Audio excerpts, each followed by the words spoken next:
Yesu ashimwe dusangire amajambo dusanga mu butumwa bwiza bwanditswe na Matayo igice cya 5 umurongo wa 3 haravuga ngo harahiriwe aboro mu mitima yabo kuko ubwami bwo mwijuru ari ubwabo.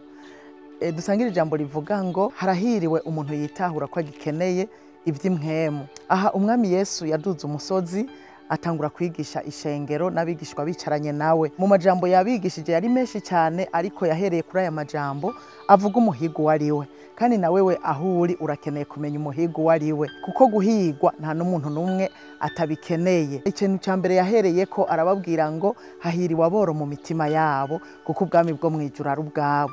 Aboro mu mitima ntiyashaka kuvuga bakenye ibyo kurya, ibyo kunywa, ibyo kwambara, aho kuba. Yashaka kuvuga aboro mu mitima, abantu bama bumva yuko badafise ibikwiye mu buryo bw'imwemu. Nukuvuga umaze kumva ko udakwije mu buryo bw'imwemu bigutuma kubandanya kurondera. Rero Yesu aravuga kuri aba boro mu mitima, umuntu yama yiyumva.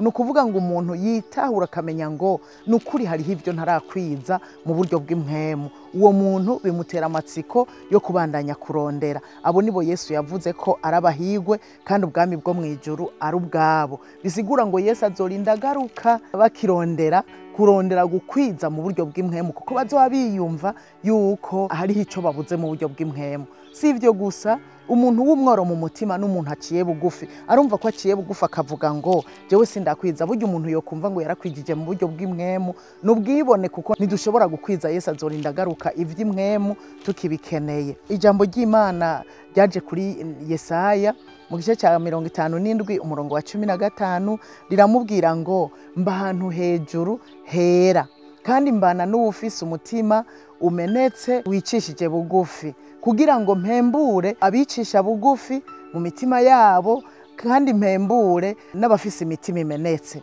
Rero burya Imana iri ahantu hera hejuru, ngo ibahana n'abantu bafise umutima uciye bugufi, umutima umenetse. Naba rero baboro mu mitima, baciye bugufi mu mitima, kandi ngo abana nabo mu ntumbero yo kugira ngo ahembure imitima yabo. Nukuvuga ngo umuntu yumva aciye bugufi atacafise mu buryo bw'imwemu, kirondera agishaka kuzura mu buryo bw'imwemu, uyu ngo Imana iramusanga ikamuhembura. Aba bantu bicishije bugufi Imana irabahembura, abantu bafise imitima imenetse Imana irabahembura. Nukuvuga ikabandanya kubaha ivy'imwemu bakeneye. Nawe we rero uce bugufi mu mutima wawe, wame witahura yuko utarakwiza mu buryo bw'imwemu, kandi ngo aba bantu baciye bugufi bitahura baboro mu mitima yabo, ubwami bwo mwijuru n'ubwabo. Nawewe niwaca bugufi mu mutima wawe ivy'imwemu kumva ko utarabikwiza, Imana izobandanya kuguhembura ikugirire neza, kandi ubwami bwo mwijuru n'ubwawe.